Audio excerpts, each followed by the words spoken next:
미국이 단연코 1위죠. 미국은 인구 1인당 3,500만 원 정도 되죠. 네. 이런 논리로 치면 저희가 1,000만 원이 넘습니다. 네. 약 1,200만 원 정도 되고요. 그렇죠. 우리가 5천만에 61조니까 60조면 1,100만 원 되겠네요. 국민 개인당 부담하는 국방비로 보면 일본의 2배 이상이 되거든요. 얼마나 많은, 이게 깜짝 놀랄 만한 일 아닙니까? 인도로 치면 저희가 제 기억에 25배 이상 그렇게 많은 국방비를 저희들이 부담하고 있는 거죠. 그래요. 그러면 그렇게 많은 국방비를 부담하고 있으면서도 안보는 항상 불안에 떨고 있어요. 과거에 어떤 대통령이 그래서 부끄러운 줄 알라고 얘기했지 않습니까? 그 돈으로 빵 사 먹은 떡 사 먹었느냐고 얘기했는데 그때 이 답을 해야 될 때가 온 것 같습니다. 그동안 얼마나 많은 떡을 사 먹었느냐, 아니면 돈이 떡은 안 사 먹었지만 어디로 갔는지는 알고 있느냐. 맞아요. 답해야 되는 것 같습니다. 이거 우리 다 같이 벌써야 돼. 네? 저희는 맞아요. 이렇게 쓰고도 핵무기도 없는 나라 아닙니까? 하여튼 핵 문제는 좀 별개지만은 여하튼 왜 항상 우리는 힘들다고만 하는 거예요, 이게. 국방 예산을 어떻게 쓰느냐 하는 몇 가지 사례들로 보면 네.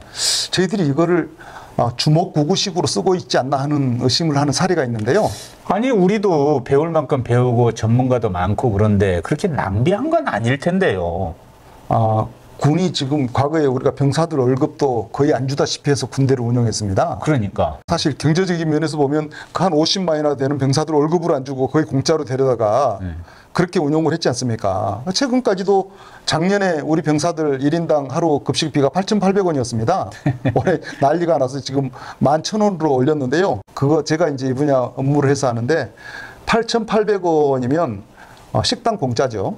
다음에 요리하는 요리사들 공짜입니다. 병사 치사병들이 하잖아요. 그리고 대량 구매를 하기 때문에 실질적으로 8,800원을 가지고 잘 요리를 해서 잘 먹은 그런 식당들이 매우 많습니다. 그러겠죠. 실제로는 대부분이 다 그런 식당이었고요. 아니 지금 식당의 식사 가격이라는 게 장소 비용, 예? 그리고 인건비 이런 것들이 대부분 아니에요. 그렇죠. 그게 군대는 그게 없지 않습니까? 그러니까. 그러다 보니까 잘 먹었는데 그중에 몇 가지 이상한 사례가 나타났습니다. 뭡니까? 어떤 병사가 밥을 못 먹었다. 그리고 식판에 보니까 뭐 이렇게 이미 아주 먹을 수 없는 수준의 밥이 나온 적이 있다 해서 어떻게 이런 일이? 그런 일이 한 50만 명 데리고 있다 보면 지금은 안 나오겠습니까? 지금 하루에 밥값을 10만 원을 준다고 해도 나올 수가 있죠. 그러니까 그런 구조적으로 그 규모가 커서 어쩔 수 없이 사각지대에 있다는 것은 뭐 그럴 수 있다 쳐요. 그런데 이게 계속 이렇게 그 먹는 거 가지고 진짜 불만이 있고 흡족하지 못하다면 뭔가 좀 뭐 구조적인 문제가 있는 거지. 구조적인 문제로 보면 저는 이제 이렇게 봅니다. 과거에 수통 사건 아십니까? 김광진 의원이 옛날에 들고 나왔던 거. 네, 순천 사는 젊은 국회의원 네. 김광진 의원, 상당히 똑똑한 의원입니다. 정확한 전후 관계를 이제 얼른 생각이 안 나는데 그 수통 가지고 6.25 때 수통이라고 지적해서 6.25 때 수통을 아직도 쓰고 있다 그러면서 수통을 톱으로 반을 잘랐다는 사람 아닙니까? 6.25 때 쓰던 수통 그 미군이 잘 만들어서 지금까지 썼던 건가? 아니 그게 그 수통이 뭐 대단히 찌그러지긴 하지만 뭐 해서 찌그러진 수통이 많죠. 맞아요. 많고 또 중간에 우리가 그 수통의 무게를 줄이기 위해서 플라스틱으로 만들기도 했습니다. 나중에 그렇게 했어요. 그건 냄새 나요. 어떤 수통이든지 있잖아요. 우리 집에서 수통 쓰면 한 10년은 쓰지 않습니까? 그럴 겁니다. 그거 잘라보셨나요? 아니요. 그거 잘라보지 않습니다. 사람들이.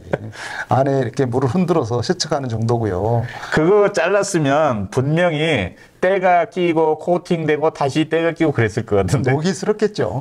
네. 그래서 뭐 그때 이제 그 자른 상태를 언론에 공개하려다가 차마 공개할 수 없다라는 정도로 해서 실제로 그걸 모든 사람의 상상력을 자극했었죠. 네. 그래서 그 이후에 수통을 일제히 바꾸기 위해서 예산을 투입한 적이 있습니다.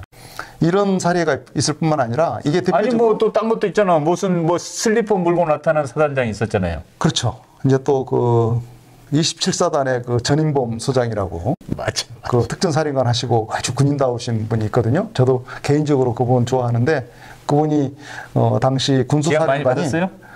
저는 뭐 많이 받지는 않았습니다. 저는 뭐 직접 이제 저희 그 군단에 제가 연대장 할 때 군단에 그 사람이 사단장이었거든요. 근데 제가 그 군수사령부에 근무할 때 저희 사령관이 전방을 순찰할 때 그분이 이 슬리퍼를 입에 물고 나온 거죠.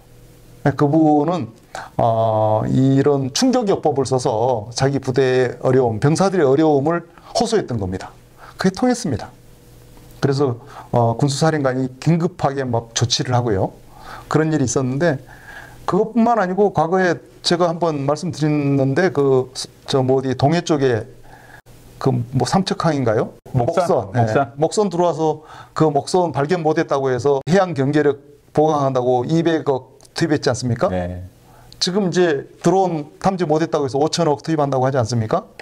그러면 이런 어떤 위험 요소가 생겨서 이렇게 외부의 자극이거든요, 일종의. 네. 외부의 자극이 오면 그 부분에 특별하게 반응하는 것은 어떻게 보면 군대의 속성이기도 합니다. 그 반응이 지나치진 않는지. 예를 들면 목선 같은 경우에는 그게 한 100만 원 정도 되는 목선이라고 치거나 1000만 원이라 치도 벌써 그게 2000배입니다. 그렇지. 그런 대응은 저희들이 모기 한 마리 잡자고 대포 쏴대는 거죠. 그런 대응은 스마트하다고 할 수 없다는 겁니다. 파리 잡자고 몽둥이 휘두르는 거지 뭐. 몽둥이 도끼를 휘두른다고 봐야 되겠죠. 그러니까 자꾸 우리 군대의 그 관리 개선 혹은 그 운영의 효율화 이런 것들이 그런 사건이 있을 때마다 이루어졌어야 되겠어요. 저는 그런 부분은 예를 들면 집안에서는 그런 일이 생길 때면 그 집안의 살림을 책임지는 사람이 있지 않습니까? 네. 책임지는 사람이 경중왕급을 판단하지 않습니까? 각군 총장? 그렇죠. 군으로 보면 그런 분들이 할 거라고 보지만 그분들에게 한번 여쭤보십시오. 네. 그 책임감을 가지고 할 수 있었나. 저는 그 임기들을 보면 임기가 다 2년 내에 짧은 기간에 맞아. 그 군을 파악하는데도 버거웠다. 본인들이 생각할 땐 자기도 파리 목숨이야. 그렇죠. 그리고 뭐 그러니 무슨 책임이 있어? 군에서는 그분들도 자기가 책임을 지고 싶어도 질 수 없었다. 제가 최근에 어떤 총장님 하셨던 분한테 그 얘기를 했더니 아주 동감하시더라고요. 당신 한 10년 동안 이거 책임지고 해 이렇게 맡겨주지 않는 한 그거 뭐 위에 눈치 보기 바쁘죠. 그래서 그런 면에서 저희 군이 이 전반적으로 군을 책임지고 어떤 일관된 방향으로 정책을 수립하고 진행해서 나가야 되는 이런 부분에서 부족한 점이 있다. 그건 구조적인 면이 있다라고 보고 있습니다. 나는 우리 군을 향해서 참 문제 많습니다. 이거 개선해야 됩니다. 이런 얘기로 일관하는 뭐 어떤 채널도 있고 했는데 난 그런 얘기는 하고 싶지 않습니다. 미래를 보고 정말 스마트한 국방을 향해서 나가는 과정에 언뜻 오늘 얘기를 하다 보니 그 얘기가 나왔어요. 우리 국방비 적게 쓰는 거 아닙니다. 상당한 수준으로 세계 뭐 몇 위를 다투는 수준의 우리 국민 부담을 하고 있는 상황이니 우리도 정말 남들이 벤치마킹하고 부러워하는 그런 군대 만들어야 되지 않겠습니까? 병사들 신이 나서 체력 단련하고 전기 전술 연마하고 훈련해서 또 싸움에 대비하고 이게 선순환이 이루어져야 되는데 아이들은 힘이 없고 그죠? 나중에 우리 기회가 되면 국방 예산에 관련돼서 또 별도로 얘기를 좀 하고 싶은 거 있습니다. 예를 들면 저희 군의 운용 중에 상당 부분이 경계에 투입되어 있는 게 있습니다. 경계 만능 위주의 군대입니다. 사실 이 경계라는 것은 최선을 다해도 완벽해질 수 없는 목표입니다. 세상에 물 셀 틈 없는 경계란 있을 수 없는 이야기인데 대한민국 군대에 있죠. 그러니까 어불성설의 얘기를 놓고 스스로 족쇄를 차고 힘들어해요. 그런 게 어딨어.